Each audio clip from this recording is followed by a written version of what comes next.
अब fundamental expert से बात कर लेते हैं कि उनको कैसा नजर आया। और देखिए सीएलए से हो या कोई भी ब्रोकरेज हाउस हो, सबने एसीसी के ऊपर अपने जो लक्ष्य हैं उनको बढ़ाया है। गुरान सर बताइए, एसीसी पर क्या राय है आपकी? तो मेरे ख्याल से ये महज एक शुरुआत है हेमंत, सीमेंट सेक्टर के परफॉर्मेंस की।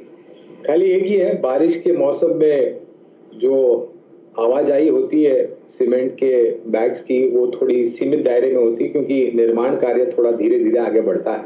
लेकिन अगर मैं सरकार की जो योजना है उस पर नजर डालूं और जो निर्माण का कार्य करने की बात की है वहां पर अगर मैं थोड़ी बहुत महत्व दूं तो मुझे लग रहा है कि सीमेंट सेक्टर एक बहुत ही शानदार आउट परफॉर्मेंस हो सकता है। और कुछ सुनने में ये भी आया कि थोड़े बहुत दाम भी बढ़े थे सीमेंट के बैग के, खास करके उत्तर भारत में।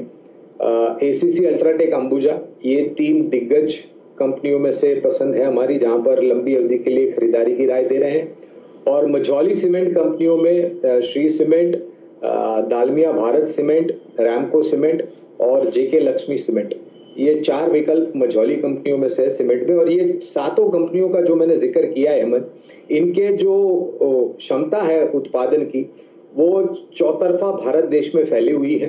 इनके डीलर डिस्ट्रीब्यूशन बहुत ही मजबूत है और इन 7 कंपनियों का मार्केट शेयर अगर आप देखने जाएं तो मेरे ख्याल से पूर्ण तरीके से मार्केट को कैप्चर कर रखा है। बढ़िया प्रदर्शन दिखा रहा है। शुक्रवार को नतीजों से पहले हमने एक रिपोर्ट पढ़ी थी कुछ दिनों पहले जिसमें लिखा हुआ था सब लोगों ने सामान तो बल्क में खरीदा ही है, लॉकडाउन के समय में सैनिटाइजर्स खूब खरीदे गए हैं और सेवलॉन जैसे ब्रांड्स हैं इनके पास। ये बताइए, ये आईटीसी क्या और बढ़ सकता है नंबर से पहले, और आपकी एक्सपेक्टेशन क्या है नतीजों से? तो मुझे उम्मीद है कि जो टिप्पणियां ब्रिटानिया ने भी की थी, मेरे ख्याल से आप ही के चैनल पर मैनेजमेंट थे और उनका वक्तव्य एक ये था कि ग्रामीण और मध्यम ग्रामीण भागों से जो सहारा मिला है बिक्री को लेकर के, खास करके एफएमसीजी यानी कि फास्ट मूविंग कंज्यूमर गुड क्षेत्र के लिए, वो काफी सराहनाजनक है। और ये आने वाले समय में और मजबूत होगा क्योंकि सरकार के तरफ से जो भी नीतियां बनाई जा रही हैं, चाहे वो ग्रामीण क्षेत्र के लिए हो, कृषि क्षेत्र के लिए हो, वो काफी बड़ा सहारा देगा। आईटीसी के ऊपर हमारी लंबी अवधि के लिए खरीदारी की राय है और मुझे उम्मीद है कि तंबाकू और सिगरेट के कारोबार को छोड़ करके जो बाकी अन्य कारोबार है आईटीसी के, वहां से योगदान पिछली तिमाही में भी बढ़ते हुए दिखा था, इस तिमाही में शायद और आगे बढ़े, वैसी उम्मीद है। और लंबी अवधि के लिए लक्ष्य हमारे आईटीसी पर करीबन 235 से 245 के लिए है। इसी के साथ HUL, Britannia, Tata consumer, Dabur, Marico और गोदरेज कंज्यूमर प्रोडक्ट्स लिमिटेड, ये सूची है एफएमसीजी कंपनियों पर जहां पर हमने लंबी अवधि के लिए खरीदारी की कवायद की। ये स्टॉक फंडामेंटली गुरान सर, देखिए काफी कुछ रिस्ट्रक्चरिंग हुई थी और जो विदेशी कारोबार है वहां पर भी मेरे ख्याल से कुछ खबरें थी कि नॉन कोर बिजनेसेस को बेच करके जो डेट है ये कंपनी अपनी बैलेंस शीट पर कम करेगी और उस पर मेरे ख्याल से काफी कुछ काम भी हुआ है। और मुनाफे को लेकर के मुझे थोड़ी आशंका है, शायद कोई एक मुक्त या फिर कोई एक्स्ट्रा ऑर्डिनरी आइटम हो सकता है जिसको लेकर के इतना शानदार मुनाफा आया है। लेकिन अगर आप आय की बात करें, EBITDA की बात करें, EBITDA मार्जिन्स की बात करें, तो वहां पर जो उम्मीद थी, हमारी उम्मीद थी और आपकी जो उम्मीद थी उससे बेहतर परफॉर्मेंस हुआ है।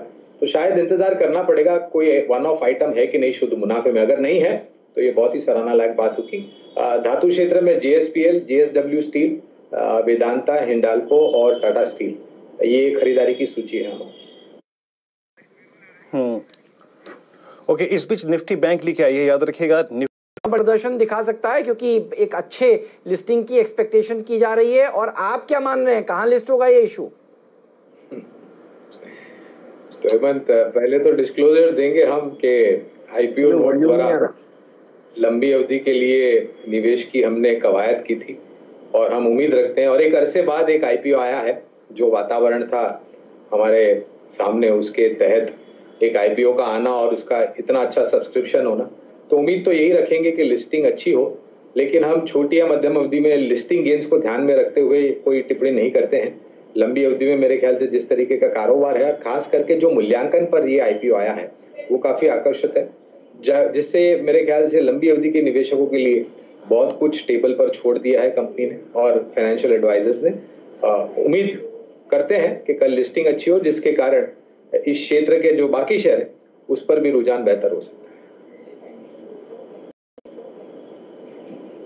कौन से होंगे ये भी बताइए, एक दो नाम जिसके ऊपर नजर रखी जाए कल।